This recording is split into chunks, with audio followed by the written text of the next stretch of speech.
ya. Saya nama Dedi Junaidi, jadi jabatan sebagai koordinator lapangan Pak ya. Kalau dulu koordinator umum, sekarang kebetulan per Januari awal tahun BLUD menyerahkan ke pihak ketiga Pak ya. Jadi ke PT SPS. Jadi tanggung jawab segalanya sekarang sudah ada di bawah PT SPS. Jadi saya bertanggung jawab seutuhnya ke PT SPS Pak, ke Pak Direkturnya. Saya juga ke sampingnya ke Pak Direktur RSUD. Jadi yang pertama tadi saya ditelepon oleh Pak Kabak TU untuk sementara menampung aspirasi dari bapak-bapak ini mungkin saya diberikan tugas untuk mungkin menampung dulu ya. Ya mudah-mudahan nanti kalau belum mungkin memuaskan bisa mungkin ada waktu bisa langsung Pak Direktur ya, karena beliau kan sibuk. Izin saya foto ya. Biar Jadi Direktur juga tahu. Sekarang Pak Yes Dinkes Pak ya, Bapak tahu semua. Juga sekarang masih Direktur RSUD. Jadi ketika Bapak Aziz ya, siapa? memberikan informasi ke saya langsung ngerespon Pak. Dan juga ada yang nelfon agak keras ke saya tuh Pak Aris kalau tadi ya, apa sih yang tadi selama? Pak Rama. Enggak sih ya, saya agak kuatnya emosi ya. Saya setua aja kalau di gas anak muda. Ya, mohon maaf ya, saya juga sebelumnya ketika mencoba Darabila Ras itu terakhir banyak rekan wartawan Pak. Ya ada Pak Ade dari Banten Pos ya, ada yang lainnya ada Pak Romli itu ya, dan ya. Jadi bagi saya pers itu sangat penting Pak sebagai corong ya. Menyampaikan informasi, mungkin kalau di sini menyampaikan tentang aturan rumah sakit, ketentuan dan larangan ya. Jadi kalau saya amati mungkin ini ada sisi salahnya di anggota saya Pak ya. Efektifnya kurang, mungkin juga agak songong ya. Jadi saya mohon maaf Pak ya. Ini tanggung jawab saya untuk membina terus Pak, karena Bapak perlu ketahui status security ini Pak ada 35 orang Pak. Jadi yang sudah punya pengalamannya, yang sudah pernah sekolah ke Satpamam baru 17 orang Pak, jadi 18 belum. Makanya belum ini kami didik termasuk mungkin yang tadi Bapak sampaikan. Jadi begitu kejadian saya juga gerak cepat Pak. Tadi saya langsung paginya panggil tuh Saiful Bahri itu yang berkait berusaha itu. Saya tanyain detail, saya bilang sampaikan Pak Saiful dari A sampai Z kronologisnya supaya saya tahu dan saya bisa ngambil kebijakan. Kalau salah dari kamu saya pasti press kamu supaya jangan lagi terulang. Karena ketentuan Pak, setiap anggota security wajib melaksanakan 5S Pak. Jadi sopan, salam santun, ya, simpatik, kemudian sapa kepada seluruh pengunjung. Tidak pilih-pilih siapapun Pak yang masuk, baik karyawan atau mungkin wartawan gitu.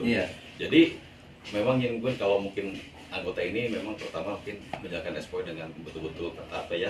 Hanya beberapa minggu ke belakang Pak, perlu Bapak tahu ya, di lantai 2-3 itu banyak kejadian kasus hilang HP Pak. Makanya kita agak fokus itu. Makanya saya sampai tegaskan jangan sampai istilah lengah ya. Kalaupun ada yang izin untuk masuk di luar jam dinas, betul ditanya ya. Tapi kami juga masih Pak Ajis ya. Kalau mungkin pengunjung itu nyampaikan dengan jelas, baik-baik. Insya Allah Pak, anggota sudah saya tekankan, berikan kebijakan. Tapi jauh Pak, saya dari baik ya. Jauh-jauh besok udah jam 30 ya. Silakan diatur sih bilang. Tapi mungkin diberi batasan lah. Antara mungkin paling cepat 5 menit atau 10 menit ya. Silakan ya. Tapi mungkin untuk sisi positifnya kebetulan karena ini yang datang para tamu saya ini adalah dari media Pak ya. Jadi mungkin sisi positifnya bisa berikan informasi ke kalian kami Pak ya, terutama situasi rumah sakit, tentang ketentuan dan mungkin hal Pak, larangan-larangan dan sebagainya ya.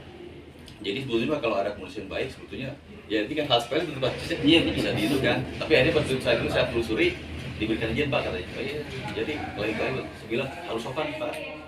Saya pun setiap melayani tamu jangan istilahnya ada unsur-unsur yang sifatnya seolah-olah mengancam atau apa ya, menyampaikan bahwa dia mungkin punya banyak peranan di Dewan Pers.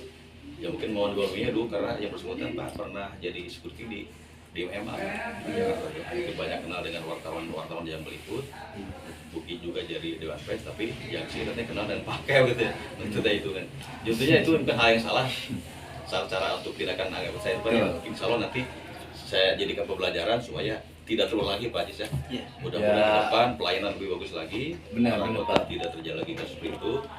Dan juga yang saya harapkan juga dari Bapak Ibu sebagainya bisa membantu tugas kami Pak ya. Siap. Untuk memberikan informasi ke publik gitu ya. Harapan kami juga Pak, gini ya Pak ya, sebagai masyarakat ya Pak ya, kita mengatakan masyarakat, harapan kami untuk kedepannya tolong untuk ditingkatkan terkait dengan pelayanan gitu kan.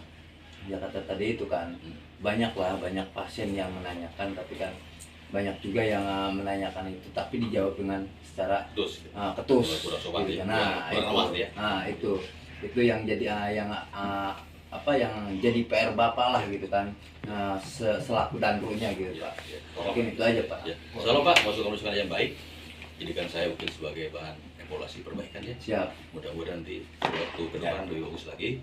Tidak lagi ada Pak Main Sohong yang mungkin sedikit arogan ya. Harapan itu ramah gitu ya, ramah ke siapapun. Dan mungkin juga tidak berbeda-beda. Betul. Ya intinya kalau saya boleh menambahkan gini Pak, tegas bukan berarti harus galak, terutama itu prinsip di security itu. Yang kedua mungkin kami juga butuh pengertian dari rekan-rekan media bahwa dilihat bahwa si petugas ini mencoba menegakkan aturan karena dia pun di bawah regulasi yang mengancam. Jika memang dia melakukan kesalahan tidak melaksanakan aturan, dia pun kena sanksi oleh kami di pihak rumah sakit, bisa diberhentikan. Bahkan beberapa orang sudah diberhentikan kalau ada oknum ya. Kita selama ini berusaha tegas ketika ada oknum security yang tidak bisa bekerja dengan baik, kita tindak lanjut langsung pemberhentian. Udah lebih dari 3 orang ya kita berhentikan. Sampai itu Ya, jadi alhamdulillah manajemen saat ini memang berusaha terus meningkatkan pelayanan, terutama di pihak security juga, karena security ini menjadi poros kenyamanan pelayanan publik kan gitu. Betul nggak? Betul. Kalau sampai saat ini saya belum ada jawaban dari Wadirum, juga belum bisa ada jawaban dari direktur. Gini Pak, untuk edukasi ke masyarakat, jika memang rekan-rekan media mau mengangkat isu ini, bagi saya tidak ada masalah. Justru bagi saya itu akan menjadi bahan evaluasi manajemen juga. Sehingga masyarakat pun bisa tahu, oh ini ada perhadap seperti ini. Tapi yang gak usah banyak-banyak juga. yang sudah biasa sama saya, juga boleh gitu kan.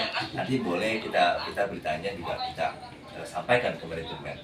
Jadi ya saya lebih pengen banyak rekan media sih. Bagi saya media ini bukan musuh. Kebetulan memang saya sekolahnya juga paham media, jadi orang-orang yang kaget dengan orang media ini pasti menganggapnya kayak gitu, kayak oknum seperti yang kemarin. Mentang-mentang media, enggak gitu Pak. Jadi sebenarnya mereka ini orang-orang yang mempublikasikan berita penting sebenarnya buat masyarakat itu. Jadi banyak ilmunya juga yang kita dapat kan. Ya pada dia mohon ya, pada dia tolong dipanggil yang bersangkutan langsung berapa? Nah, ya pokoknya jangan sampai kayak gitu lagi lah. Karena bukan rekan-rekan luar aja yang ngerasain. Kadang ada karyawan yang memang dia jarang di luar. Misalkan karyawan di ruang operasi terus 3 karyawan pas asup ditugurnya kurang enak. Itu ada yang curhat ke saya juga. Jadi karena dia nggak hafal nih muka, dia negornya kurang baik lah. Jadi ya harap dimaklum juga ya Pak Haji ya. Punten bisa saya ngerti perasaan Pak Haji gimana. Ini Pak, buktinya Pak. Enggak, saya pengen mau buktinya.